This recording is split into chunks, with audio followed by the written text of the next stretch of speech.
All right, guys, we are here. The first day of championship challenger matches have started, and I'm going to talk about the highlights from the prelim day. So we're going to talk about number one quizzer and number one team, and maybe some predictions for what we'll see this week play out with. But first, I want to start with round highlights. Okay. So we kick off the match. We have Linfield versus Spokane Valley, a 135 to 140, going into the last question. Sarah Champa, I'm sorry if I said your name wrong, pulls the 10-point to win the game. Then Rapid City versus Spokane Valley, going into question 16. Spokane Valley had 55 points, Rapid City had 85. So a 30-point win. Madeline and Emily lock in a dynamic duo for 4 questions back and forth to pull the match and win the round. Okay. Trinity Alpha versus Seattle Tamil. Tamil, What Is True. Asher Clonch and Benjamin Ahemi had a brilliant team play for the 5 questions going into the end, 35 to 125 for a blitz comeback to win the match. So massive deficit in points going into the end of the match, and Asher and Benjamin did a beautiful teamwork play to pull that match completely around. Wayne, New Jersey, 2 women and their slave versus Braeswood, slaves and masters. Braeswood comes into the end of the match trailing and needing to catch up. Wayne settles in, not getting jumpy, and letting the match fall into their lap, which is good poise on Wayne, New Jersey's part. Braeswood, Slaves and Masters versus Sioux Falls, South Dakota. Sogo Ayeni completely dominates the last 8 questions of the match, hitting 6 out of the 8 to land the quiz out and win the match. Sioux Falls kicks off nationals with a double quiz out forward with their 2-man team, with only 1 incorrect. A beautiful way to start the national tournament. Way to go, Sioux Falls. Seattle Tamil kicks off the tournament, giving Utica their only loss for the day. And against Seattle Tamil against Braeswood Citizens of Heaven, Jaden Clement takes back the match with a great streak in the last 4 questions and ends the day with beautiful teamwork to land a win against the Ramseys. Dublin wins against Upper St. Clair by 5 points, with St. Clair taking the last 5 questions and 2 quiz outs. This is when you are glad your coach is keeping track of the score. Okay? Utica versus Braeswood Citizens of Heaven demonstrates that keeping your head in the game can turn matches that are going horribly completely around. After missing 6 questions in the first 11, a massive deficit, they turn it around, taking 8 of the last 9 questions to win the match.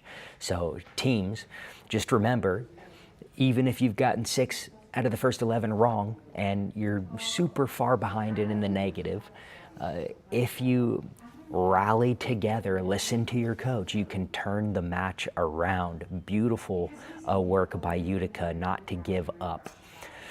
Trinity Black lands a tight but early win against Bellevue Neighborhood Church Fiery Arrows. And Bellevue Neighborhood Church Fiery Arrows loses to San Jose in the final match of the prelims, putting them into a playoff with San Jose, in which they win against them 255 to 80. In the match against Marietta versus Trinity Black, Steve Joy goes into question 14 with 0 correct and 2 incorrect. So he's hanging by a thread. Then he takes 5 out of the next 6 questions in a row to quiz out and win the match. That's just like when you have nothing to lose. It's like, this match is lost. I've got 2 wrong. I could easily just quiz out backwards and that'll be done. But then he just opens it up and has beautiful hit after beautiful hit to land the win, which is the dream when it can happen. Naperville's Nathan Raj grabs a final 10-point win against Bellevue Neighborhood Church Fiery Arrows. Oak Creek loses by 10 points to Bellevue Neighborhood Church O Sleepers to take the playoff match against them 190-0. The Brookbanks give Trinity 1 their only loss for the day, 165-115. Madeline Galliers from Lexington locks in the win against Waxhaw, taking 4 of the last 5 questions for the quiz out. Then Lexington gives the Brookbanks their first loss of the tournament in match 5. Excellent coaching by John Sullivan in Trinity 1 match against Lexington to call the match after question 18. Those are our round highlights. There's a lot more that I could say being in the match, but I want to make sure that I try to cover the ones that I can find without taking too much time.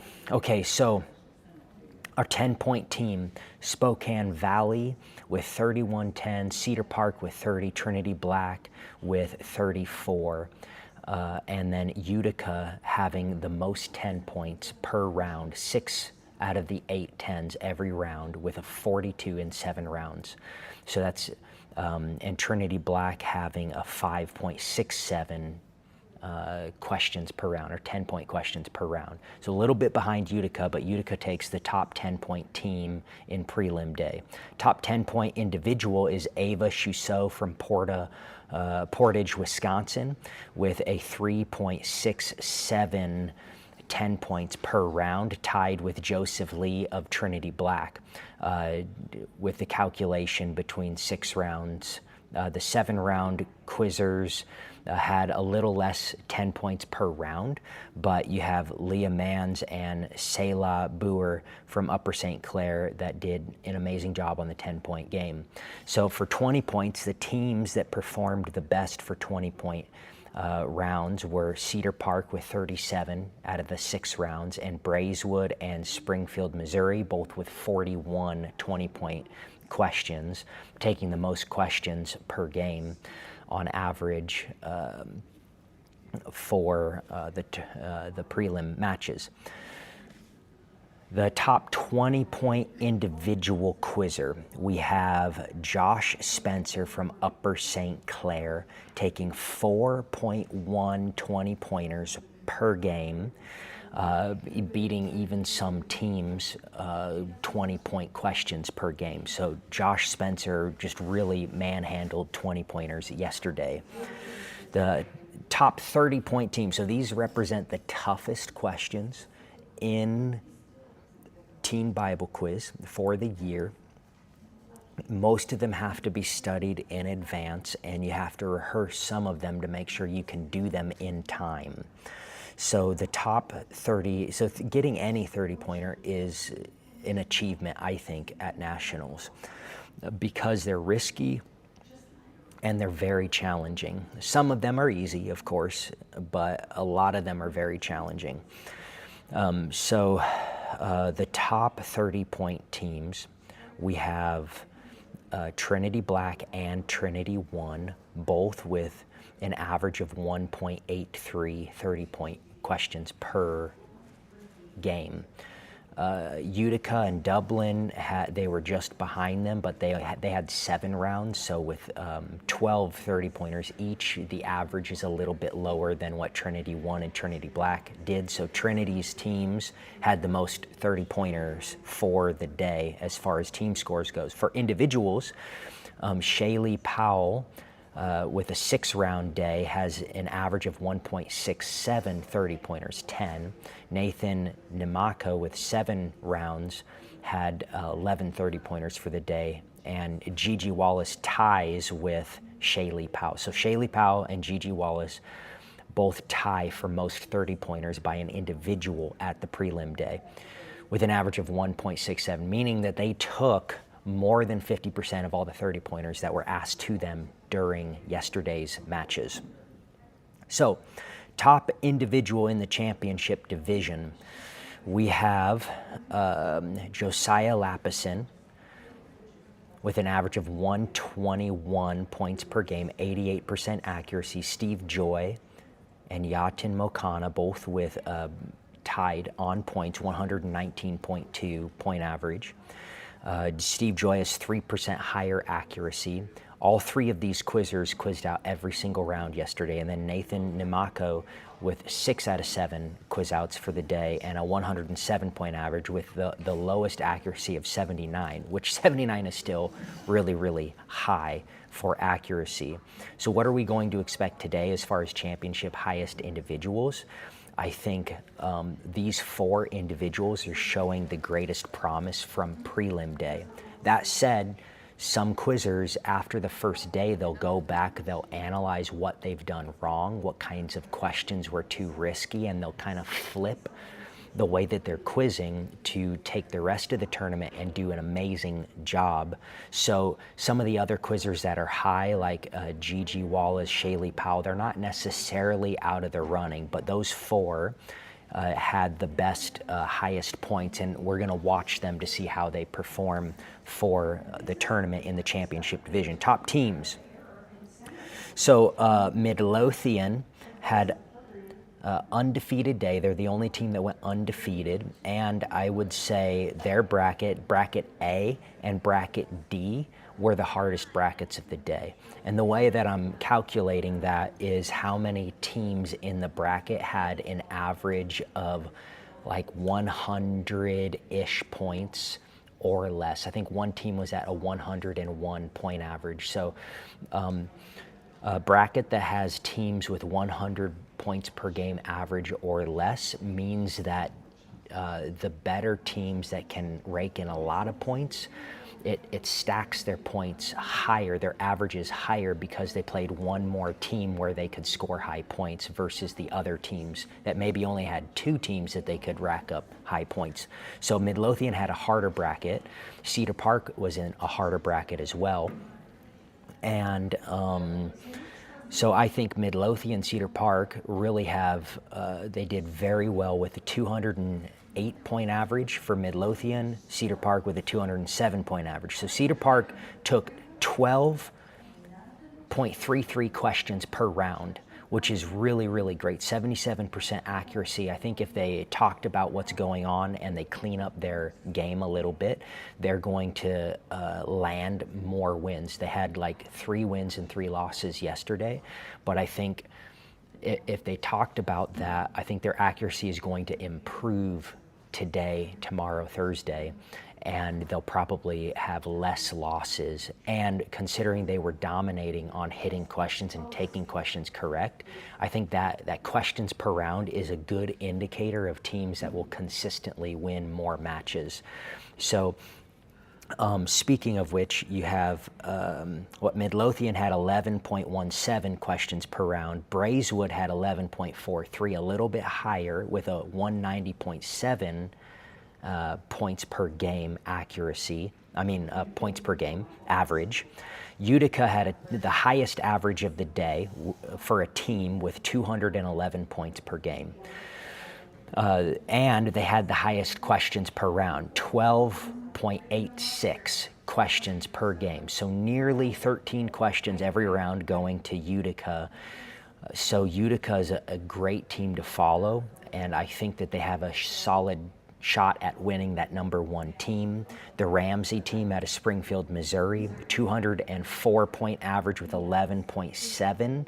So they're not, they're kind of in the middle of the pack there. So it'll depend on how these games play out, especially in these top brackets. Marietta, Georgia had a high average. Their questions per round were a bit lower. So that means when they're playing the tougher teams, it might be tighter because they're a little less dominant on the buzzer, but we'll see how the games play out. Trinity Black, Marietta was in a tougher division, and so is Trinity Black in a tougher division. So I would say you bump up that question per round. You can average it up a little bit more. So Trinity Black is a good contender to win as well. And BNC Fiery Arrows which they placed pretty low in the prelims, but their questions per round were pretty good. Their average was pretty good, and they were in a really tough bracket. So we'll see kind of how we'll watch these teams as we're playing out the tournament. So teams that had rounds over 300 points. Okay? This is really hard. Prelim day, any team that is able to break 300 points per round means that it's a team with a lot of depth. There's a lot of quizzers who are really good. So Cedar Park had the most rounds over 300 points. What is it going to translate to as the tournament goes on? It's going to translate into taking more questions because there's a lot of depth in the team. And it means that if one quizzer has a bad match, the other quizzers can easily make up for that because the team has a lot of depth. So Cedar Park had the most rounds over 300 with 2 300-point or higher matches. Linfield had 1 300-point match, Utica had 1 300-point match, over 300-point match, and BNC Fiery Arrows had a match where they broke 300. So challenger teams. Who has the potential of winning in the challenger bracket? I would say right now San Jose probably has the best shot at winning challenger division because they were in one of the tougher brackets and they averaged higher than all the other challenger teams. So we'll see. But Upper St. Clair did really, really well. I think they have a shot to win, in Rapid City. Shot to win in the challenger bracket. All right, so that's all, and we'll give an update later today on how the first day of quizzing goes in the championship challenger brackets. Love you guys. Talk to you later.